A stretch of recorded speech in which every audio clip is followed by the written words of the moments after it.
जी नाज़रीन, कायदे आम प्रेस क्लब में गॾिजाणी थी गुज़री। अचो त ॾिसूं था हीअ रिपोर्ट। बिस्मिल्लाहिर्रहमानिर्रहीम। जीअं त जो कायदे आम प्रेस क्लब जी मीटिंग आहे उहा थी, जंहिंमें सभिनी दोस्तनि जेको सुठी नमूने शिरकत कई। मां निहायत शुक्रगुज़ार आहियां सभिनी दोस्तनि जो। कायदे आम प्रेस क्लब जो असली मक़सदु जेको आहे उहा आहे ग़रीबनि जी ख़िदमत।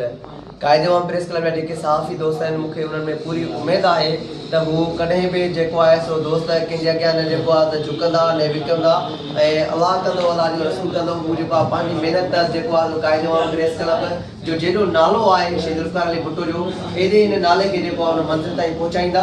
त जीअं कायदे आम प्रेस क्लब जे दुनिया लेवल ते गूंजे थो, इंशाअल्लाह ताला हिकु ॾींहुं हीअ कायदे आम प्रेस क्लब लाड़काणे में इन ई गूंजंदो।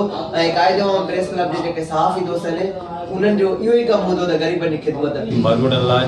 ऐं असांजी हाणे कोशिशि इहा आहे त असां सदर साहिब जी इजाज़त सां मेंबरशिप बहाल कयूं ऐं दोस्तनि खे मेंबरशिप ॾियूं।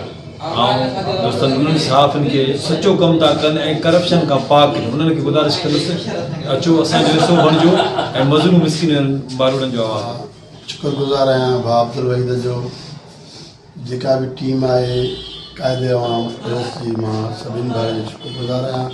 ऐं मूंखे ॾाढी ख़ुशी थी आहे त हीअ प्रेस क्लब जेका आहे रजिस्टर थियल आहे, कायदे आम जो नालो ऐं शहीद ज़ुल्फ़िकार अली भुट्टो जी तस्वीर लॻल आहे। ऐं असां वटि जेके बि मेंबर आहिनि ऐं जेके बि सहाफ़ी आहिनि तमामु बहितरीनु आहिनि।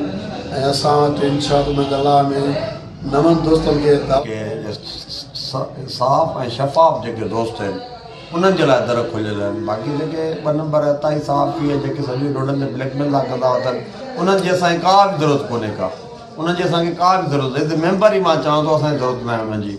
जेके शफ़ाफ़ सहाफ़त कयो था ऐं उन ते यकीन रखो था, वेलकम, दर खुलिया पिया आहिनि। हलिया अचो, तव्हांजे लाइ हर वक़्तु हाज़िर आहियां।